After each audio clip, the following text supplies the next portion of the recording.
Hello everyone. Welcome to my news for September 2021 and a really warm welcome to my new subscribers. I do hope that in amongst my offerings you will find a small or a big way of practicing Goddess wisdom in your lives.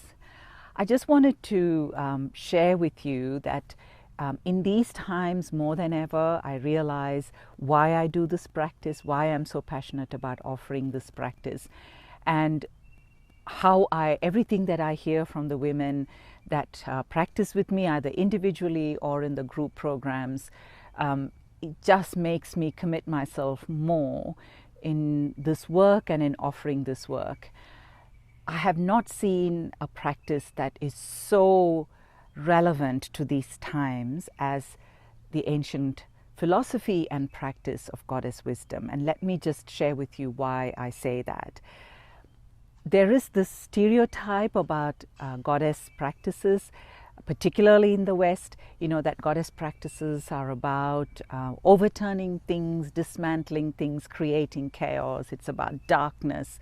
And sometimes there is a real fear about, oh my God, if I do this work, is it going to overturn everything? Is it going to dismantle my life? How am I going to handle this? But what we forget is that is only one side of the coin, and the other side of that very same coin is that the tradition and the practice is about the skills that you need to be in presence, to find energy and to find your ground when life, the times are uncertain, when there's chaos, when there's disorder. In other words, when you step into the unknown. Because the heart of Goddess tradition is the proposal that reality in its essence is really unknown. It is uncertain, it is at its heart, it's chaotic, and there is a lot of disorder, of course. Disorder for us because we don't know, we can't get a grip on it. And these traditions were absolutely made to allow us to be in these times, to be in reality,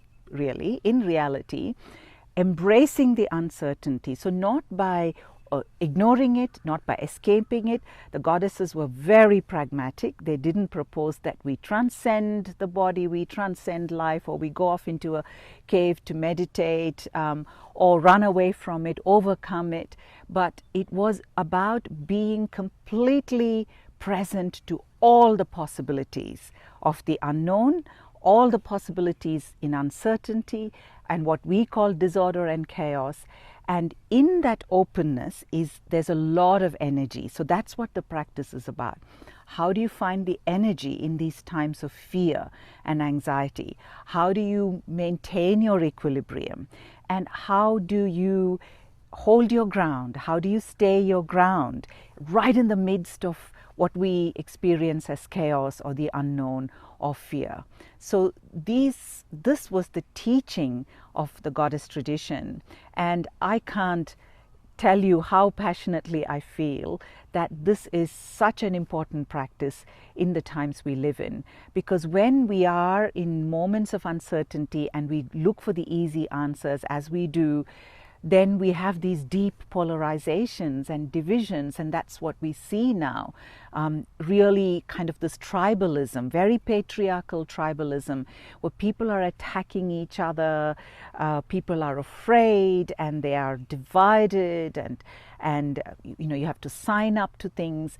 But what is proposed in the goddess practice is that creativity comes out of really staying in that unknown and being open to possibilities that are much beyond what we already know. And that is creativity. And creativity here doesn't just mean that you make a work of art or you do something, here is a creative output. Of course, it could be that. But there is a creativity in how we live life. And let me give you an example from my own life about this. There was a time in my life where I was in a very difficult situation, and I was afraid of my life. I was feeling really trapped, and I was practicing Goddess Kali in those at that time, and what came to me at a certain moment is that there are infinite possibilities other than what is offered to me, what I already know, or what the systems, which is of course patriarchy, is what we live in and have been living in for thousands of years. What is offered to me, you know, very simplistic dualities, that there's a lot of things possible between these two. You know, is this or is it that? There's infinite possibilities, and sometimes those possibilities are simply not seen. Nobody's going to give them to you, but they will come up the minute you find that energy, the presence and the groundedness to just not run away from those moments of uncertainty. And truly, I was able to do things, find resources in completely unconventional ways in order to navigate my way out of it. And that's what I mean by creativity in life, finding those, to go through a reset and a refresh and a renewal in every moment.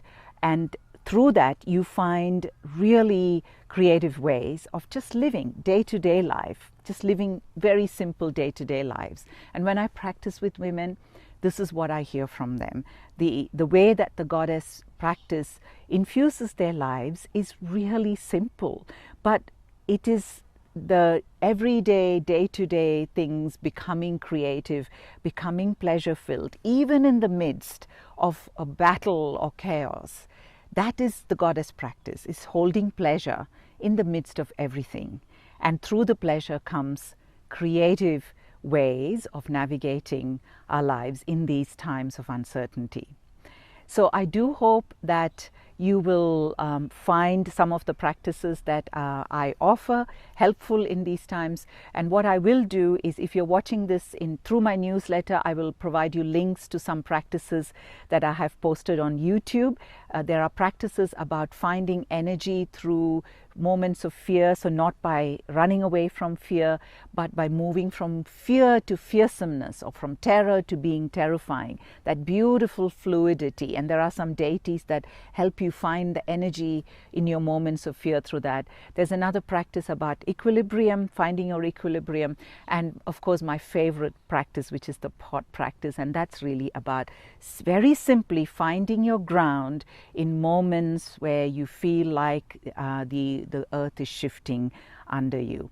So, and those who are not seeing this in my newsletter, I'll put the links. If you're watching it on my YouTube channel or on Facebook, go to my YouTube channel and you will find these videos there for your practice. So I am offering a program on Durga, the great warrior goddess, for my group classes next term, which will start in October, and there's a come and try class for it. If you haven't been to my classes before, you can find it on my website, and I hope you will join me to try this, the domain of this amazing and martial vocabulary from ancient goddess tradition. And I'm also offering a really unique workshop, a 2-day intensive actually, on Apsara. Apsaras are custodians of pleasure, and in the Apsaras you really experience how you can look at everything through pleasure. It doesn't matter whether it's rage or fear or grief, that the pleasure becomes the lens through which you can approach experience. So it's not something that is conditional, but it is something that we hold in our body and in our sensation, and which can be the soil of all our experiences. So thank you so much for joining me. I hope I will have the pleasure and honor of your company in some of my offerings, and I do hope that you will let me know. I enjoy reading and responding and reflecting upon the feedback that you give me, and I find them truly valuable. So I do hope that you will keep in touch and you will infuse your lives, particularly in these days, with this very powerful and really relevant practice and tradition. Thank you.